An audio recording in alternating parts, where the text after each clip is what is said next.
Alright guys, we're back with more of the House in Fata Morgana, a Requiem for Innocence. I want to thank you all for the love and support you continue to show this series, guys. It really does mean a lot, and I'm grateful for it, so thank you very much. And currently, guys, we're making it pretty far into the game so far, at least for this part of the story. And I heard, or read, that it was about a 10-hour game. So we're not that far off from getting to the point we need to get to. So hopefully, guys, you continue all to enjoy, because all the happy hours that we're getting right now, I don't know how long it's going to last. We're going to hit that very heavy turning point soon enough. So with all that said, guys, let's get to it. Alright, and we are back. You just wait. I'll crack that big ol' icy shell of yours soon, Morgs. Is that really how I come off? Out of curiosity, are you not afraid of being so close to me? Huh? Why would I be? When you first saw my face, you thought it was caused by some kind of disease. Are you not concerned that it still might be the case?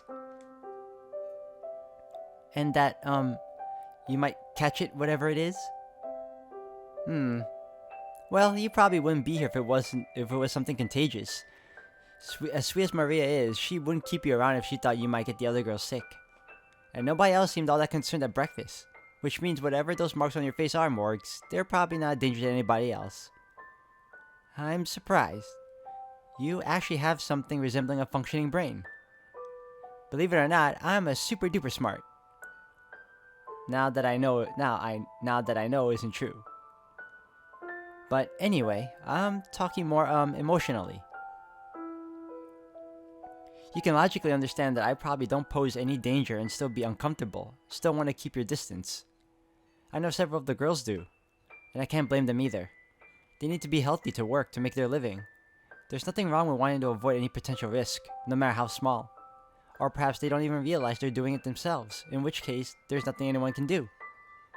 I'm not sure how much help I can be, since I don't really get what anyone would want to keep their distance from you. But I don't think it's that hopeless. If they don't realize they're doing it, then you just have to open their eyes. Easy peasy. Make them realize. And then tell them, stop trying to avoid me. You have the right to at least that much. I really think you need to be a little more assertive, Morgs. No one's gonna get mad if you stick up for yourself every once in a while. They will, though. What? Who will? All man's suffering is purposeful. It's all part of God's plan, His trials for us on this earth. He would be very displeased if I were to turn my back on His plan for me. I really think you're overthinking it, Morgs. Less unfun things mean more room for fun things, and more fun things is always better. Would you call your life fun? Huh? You were taken from your home and now you work as a prostitute in the slums of a strange country. Do you call that fun? It just seems depressing to me. Nope, I'm perfectly happy. Not a sorrow in the world. Hasn't been a single day in my life I felt that sad or depressed or like life sucks. I'm sure there are days when I think it'd be nice to see my mom again. But I don't really have time to worry about anything other than the here and now, and as far as I'm concerned, now is always the best time of my life. Don't got any room to feel bad about anything. I see. Ooh, missed out on that one. You're quite the optimist. So much it almost burns.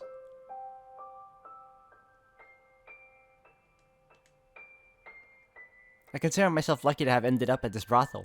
Everyone's amazing. Then I pray you'll find yourself at home here. Aw, you're kinda sweet, Morgs. Kind of? Slip of the tongue. You're always sweet. So hey, Morgs. How'd you end up here a couple of years back? I was thrown into a carriage by a strange man and brought here, with no chance of ever returning. Not taken, but sold. Though ultimately the difference is insignificant. You were? I came through a similar route as you. Oh, huh. Guess that makes us peas in a pod. Not at all, or anything but. I'm nowhere near as optimistic as her. Never mind energetic and cheerful. No, don't be foolish, Morgana. That's not why we're not alike. It's because I'm God's chosen daughter. I have absolutely no reason to feel inferior to a mere prostitute. We're nothing alike, and we must never be. Dang, you're so warm, Morgs. I'm gonna sleep great tonight. I am such a disgrace.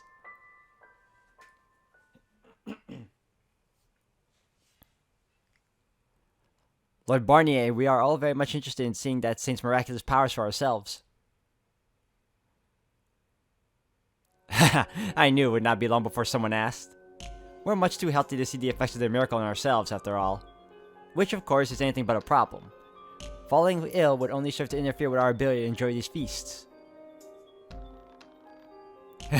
Well said, my lord. Which is why I have arranged for a most fortuitous slave to have the miracle performed upon. Bring him in. Yes, sir. As you can see, this slave is on the verge of death.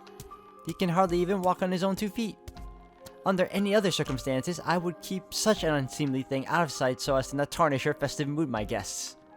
But I believe he will serve as a fine sample on which to test the miracle's efficacy. He wants to test my miracle? Rejoice, slave. Good fortune shines upon you.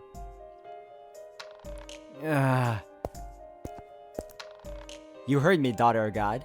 This poor slave is in need of your assistance. Give unto him your blessing if you would be so gracious. I don't care how you try to dress it up, Lord.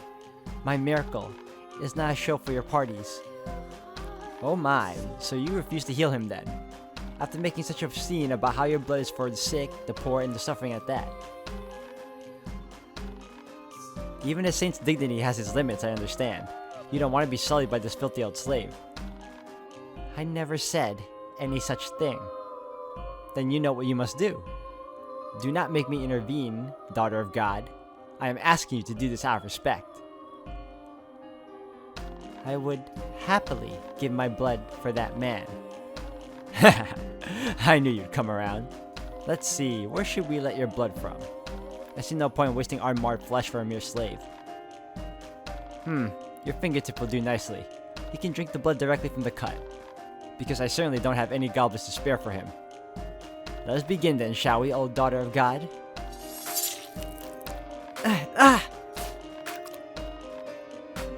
Drink, slave. Suck upon the blood that spills from her finger. Do not even let a single drop go to waste.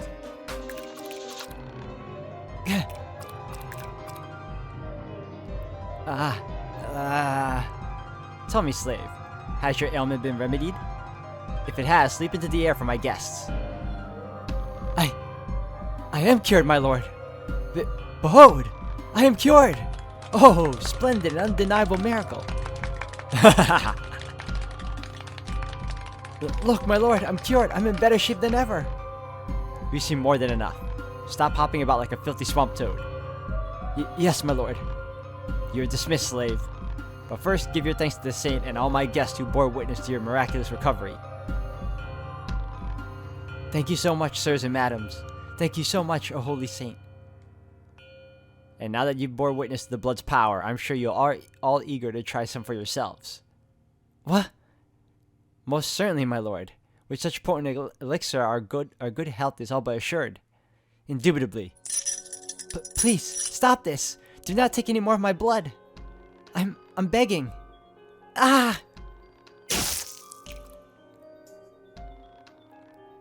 See, these are the things that will never leave Morgana. It's stuck with her for the rest of her life, and it sucks. These memories, these experiences, like, it's always gonna stay with her. Like, it's so depressing. I hate that. I've lost too much blood. I can barely think straight. I suppose I might have overdone it today. You did not come cheap, Saint, so I won't have you dying on me until you have at least provided your goat's worth of entertainment. Your actions are an affront to God. My miracles are only for those in need.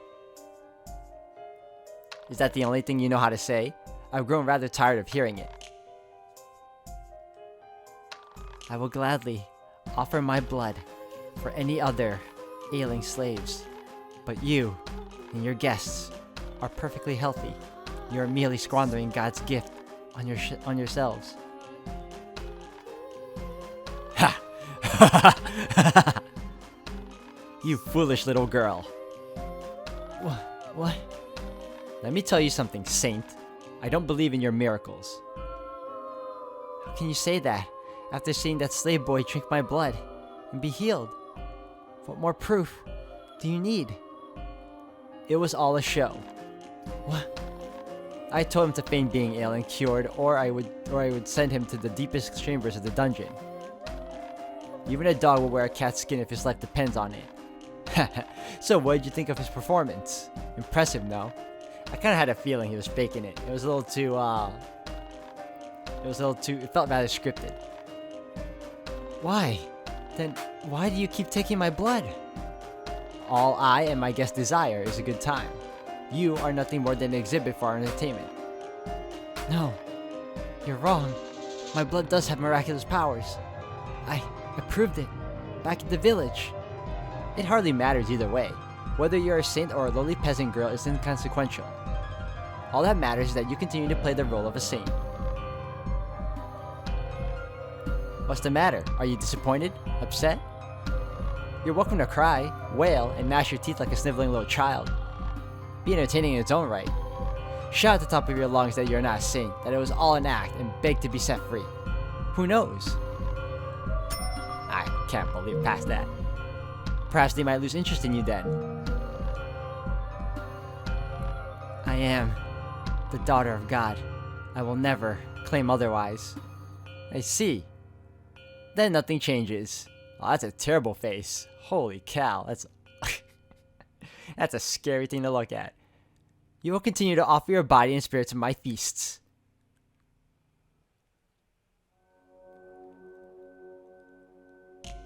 Why are you so insistent on remaining a saint, Morgana?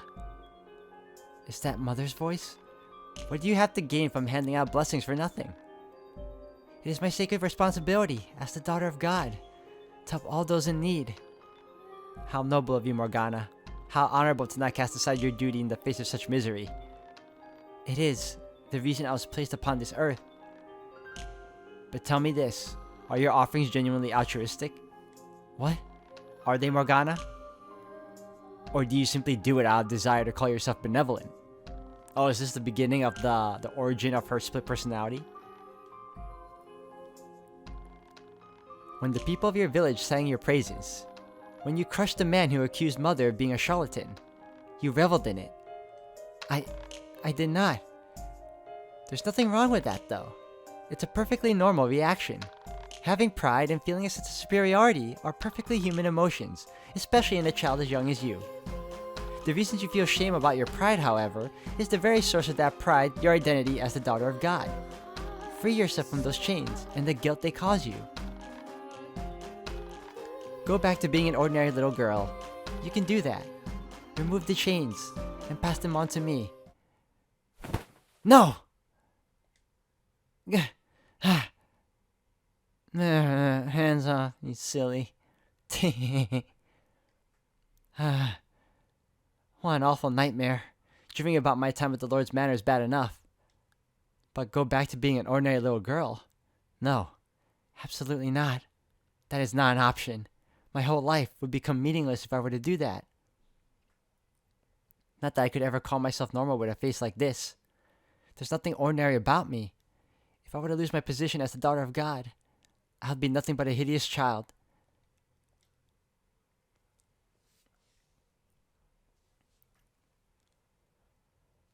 In about a week's time, Jaren had made herself thoroughly at home at the brothel.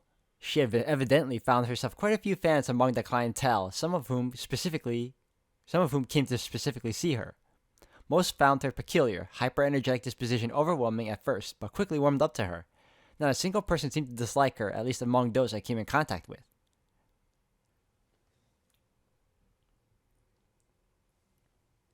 Her second week, Jaren started branching out beyond the brothel. On her days off, she would go down to the pub and sing for the audience on makeshift stage of tables. Her first day performance, she dragged me with her, claiming she was too nervous to go alone. So I sat in the corner as she sang. Everyone was quite surprised at how well she could sing, and they were particularly drawn to her unfamiliar melodies. Perhaps they were songs from her home country, or perhaps she had picked them up elsewhere. But regardless, her music and exotic appearance made for an enchanting performance. When it was over, the audience roared with applause, and I was convinced she was a much better choice to sing for them than me.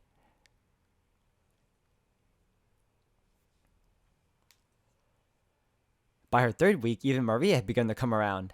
At first, the most approval Jaren could squeeze out of Maria was an exasperated sigh at something dumb she said or something careless she did. But as her popularity grew, and with it the customer base, Maria softened up.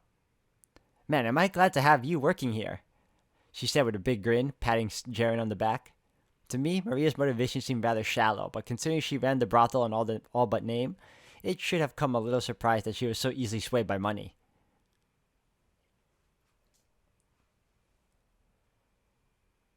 "4 weeks after her arrival, there was no one around who didn't know Jaren. The peacekeepers had all taken quite a liking to her as well, particularly the number one man, the big one whose name I had trouble remembering. Whenever he ran into her, he would say, 'Hey there, Jaren, I'm fresh out of coin, but you want to spend the night together?' 'No money, no business.' 'Bah, don't be such a killjoy.'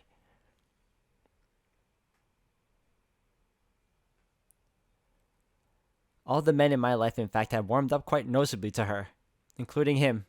At meals, there was a seldom quiet a moment.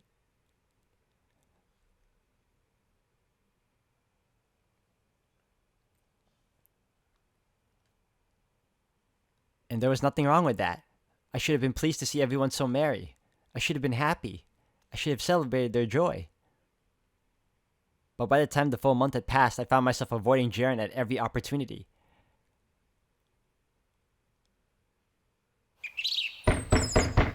Huh? Who could that be at this hour? I'm coming. Calm the hell down. Good morning, Jackie. Wait, don't close the door on me. I'm bad enough with mornings as it is. The last thing I need to start my day with is a human noisemaker. Now that's not even nice. I thought we were friends, Jackie. I'm here on business too, not to play around. Fine. What business? And make it quick. House call. Wait! You didn't even let me finish before you started closing the door. First, you don't even do house calls. Second, it's past closing hours. Yeesh, you're no fun. Maybe I'll start calling you Jackie Joke Killer. Can't you at least play along for a bit before shooting it down? Why am I the one being criticized? It's way too early for this. I'll have you know, I've never been fun. He sounds so proud of that. That's true. You're about as much fun as a virgin client. What did you just call me? Wee, open the door. Ugh. So seriously, what are you here for? Obviously not a house call. Well, if you want, I can make it one. Not a chance in hell. Get to the point now before I toss you into the latrine. Now, calm yourself. As someone famous once might have said, every minute angry is a day off your life. And who do you think is making me so angry? Taha! Anyways, Maria needs some supplies acquired urgently. Looking for some place willing to part with some lumber free if possible. Lumber? What for? Lost a floorboard last night. You did? What, did someone get a little too into it? Oh man, you have no idea. This big old gorilla of a guy comes in snarling like he wants to eat us alive. He starts getting it on and bangs a hole in the floor. No joke, and he doesn't stop either. All the girls are taking turns with him because just one is not enough to keep up. The place is howling all night long. Oh wow. Sounds like quite a strenuous night. Yep, sure would be, if it really happened. Truth is, it was just an old rotten board. I swear to God, girl. I'm never gonna get that image out of my head either. Aw, you're blushing, Jackie. You'd never know you were a regular at a whorehouse. I am not a regular, and you damn well know it. Why are you even coming to me to ask for help anyway? Surely you can handle a little shopping trip on your own. Yeah, I kinda figured you'd say that. Thought it wouldn't hurt to ask though. Okay, I'm out of here then. It's past closing hours. I said as much myself a moment ago. She just got off work and she's visibly exhausted. Wait, it's fine. I'll take care of it. You go back and get some rest. You're so sweet, Jackie. Mario is totally right. If pressuring him doesn't work, pull back. Act defeated and he'll vote quicker than the floorboard. Damn you, Maria. Okay, so that was all you needed, right? You're done here? Or was there something else? I just got off work and I'm super crazy tired, but I fought through it and came all the way out here. And? So just maybe you should be offering me a drink. Or 10. Okay, fine. You win. It's not like you'll back down if I tell you no anyway. Come on. Sit wherever. Hui! So tell me something, Jaren. How much longer are you planning on working at the brothel? Huh? Where'd that come from? Just curious. Sounds kinda like you don't want me there. I never said that. In fact, your presence has been quite the boon. Maria's very pleased with the uptick in business. Then why do you ask? Because it's not a line of work anyone should be in for any longer than necessary. Ah. Are you still struggling with money? Actually, I don't have anything I need to pay back anymore. I'm just saving up for myself. All the more reason you should consider getting out. Find some way you can put one of your other talents to use. I don't know. I'm not really overflowing with talent. I can think of one at least. Your performances at the pub. They're always a huge hit. Singing isn't the most stable of careers, no. But neither is prostitution. So, if you were to choose, I'd say you may be better off going with the one that's easier on your body. Me, a singer? Maria and the girls are so good to me though, and I'd feel awful hopping off the boat after only 1 month. You can't put yourself second to some feeling of indebtedness. It's your life and your body to take care of. It's no one's responsibility but your own. Do what you think is best for yourself, not what you think you should be doing for others. What's so funny? For all you try to pretend otherwise, deep down you're a real sweet guy, Jackie. I'm just telling you what the logical thing to do in this situation is. Most logical businessmen wouldn't try to chase off their workers. They'd work until there's nothing left. But that's just how it is. Prostitutes are a dime a dozen. In the grand scheme of things, they're not important enough to fret about because you can replace them easy. I suppose. But you know this brothel's different. Maria and I don't have a manager to answer to. No greedy bastard running the place, intent on working everyone to the bone. It was built up by the girls, so as one of the girls yourself, I'm sure they'll respect whatever decision you make. Maria values your opinion too. Yeah, she said the same thing when I first showed up. That's not a job you keep for very long. I'll give it some thought. I'm glad. It never even occurred to me that I could make a living singing. Well, actually, I don't think it ever even occurred to me to think about my future much at all. You're a good guy, Jackie, and Maria's a good boss. We're just doing what anyone else would. So, I generally try not to pry, but I've been wondering, where were you before you came here? What? Wow, you were really talkative today, Jackie. I'm just in an inquisitive mood. It's been nagging at me for a while now. How low her threshold for satisfaction seems to be. I mean, out here, everyone learns to be happy with what they can get, but Jaren in particular feels a bit extreme. You already know about how I was abducted, right? Yeah, I've heard about. Twice, if I'm not mistaken. Yep. First time was when I was real little. Though I wasn't targeted, it was during a raid. A couple bandits busted in, killed my mom and dad as I watched. She said that with a straight face too.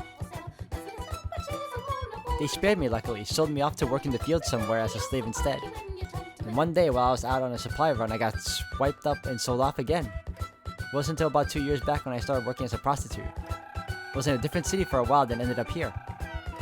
And that about covers it. What's wrong, Jackie?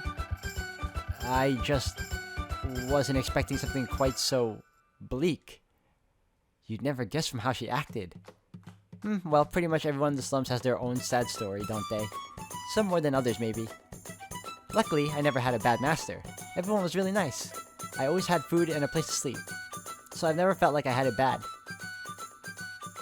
I think that more than qualifies as having it bad. Oh? Have you never felt like you've got the short end of the stick? I don't even know what the stick looks like, never mind which end is the short one. Well, I'll tell you. It's the one you were given. Your parents are murdered, your life suddenly turned upside down, some strange man decide you are worth this much money selling you into slavery.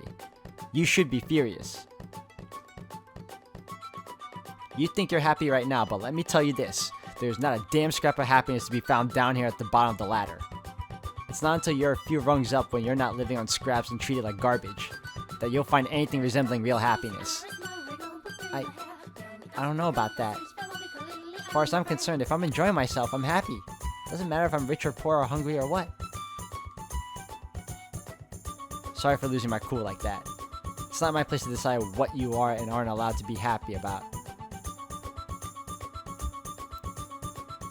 You want to climb higher up the ladder, Jackie? I can't imagine there's anyone who doesn't. Except you just told me you were satisfied right where you are, so I guess that proves me wrong. But I can tell you that me and the gang are thoroughly through putting up with the status quo. We're holding on well enough for the time being because you're young and healthy. Because we're young and healthy. But here in the slums, that's only worth so much. Huh. Honestly, I can't even think more than a few minutes ahead, so I've never really been concerned about my future. But I think the future you guys are shooting for sounds pretty great. I hope you succeed in creating your utopia. I wouldn't go so far as to call it that. That's basically what it is though, right? You're trying to make the world a place where everyone's equal. Where everyone's got plenty of money and can go see a doctor when they get sick. Where no one starves to death or gets sold into slavery, right? Sounds pretty sweet. I'm rooting for you. My goals are hardly so noble. Say what? Nothing. I agree. That would be nice. That would be a nice world to live in. My dissatisfaction doesn't arise from concern for the world or others. I'm hardly so selfless. Oh, right. I just remembered something super duper important, Jackie. And that is... It's almost midsummer, which means festival time. Oh, right. That is happening, isn't it? I want to go. What's stopping you? No. Wrong answer. Learn to read between the lines, Jackie. I want to go with everyone. That's about what I expected her to say. Gather all the girls at the brothel, your peacekeepers bros. Get everyone together and join the festivities. That seems like a bit too large of a group. Okay, then we can limit it to just the cool people. Either way. You know, that might not be such a bad idea. Oh, is the world ending? I didn't expect you to say yes so quickly. You want to say that one more time, girlie? I was sure you were going to get all huffy and fight me over for at least half an hour. A bunch of slum dwellers going to the city proper is only asking for misery. Unless you enjoy being treated like rats, you would be better off celebrating at the pub with people you know. And on and on and on. Is that what she thinks I sound like? I won't pretend I'm thrilled about the idea, but I've also never taken her to a festival before, which is why I thought it might be worth considering. You mean Morgs? Morgs? Morgana would never speak to me again if I ever called her that. Yes, Morgana. Seems to me like you're especially nice to her, Jackie. You got a crush on her or something? You falling head over heels for her? Excuse me? Who in their right mind would fall for a child that young? You can't deny you care about her, though. You wouldn't do as much as you do for her if you didn't. And I never said I didn't care for her. She just... I'm pretty sure she doesn't have anyone else. So someone's gotta look after her. Oh, so she's like a little sister to you. I'm pretty sure she doesn't see me the same way, though. Yeah, I think she hit it right on the nose there. I imagine this is about what it would be like if I had a sister. Anyway, Morgs means a lot to you. That much is obvious to anyone. So how about you ask her if she wants to come to the festival? You've lived with her. It would be much simpler if you did it. She's kinda been keeping her distance lately. Oh, did something happen between you two? Not that I can think of. Maybe she feels like when I showed up I invaded her territory. She doesn't like me because she doesn't feel as much at home anymore. So she's being sulky. I didn't realize she was capable of getting moody. Jackie, that's being super superficial, you know?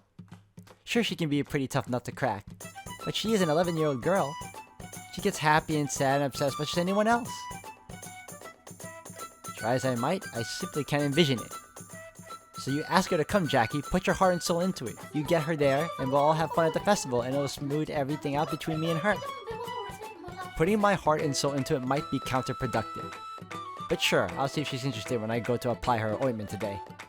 Thanks a bunch. Well, I should get back. Catch you later, Jackie. Take care. Alright guys, I'm gonna end the video here for today. Thank you all for watching. I've been liking the pacing of this part of the story so far. Like lately we've been getting nothing but like slice of life happy hour, if anything, because these past couple of moments with Morgana, we've been getting like some nightmarish flashbacks of her and the Lord, and those were not pleasant. And we had some just a while ago too, but at least it was overshadowed by the longer essences of the kindness and the what do you call, the levity of atmosphere. So I'm glad that we have that going for us. If anything else, guys, we'll continue on in the next one. So thank you all for watching.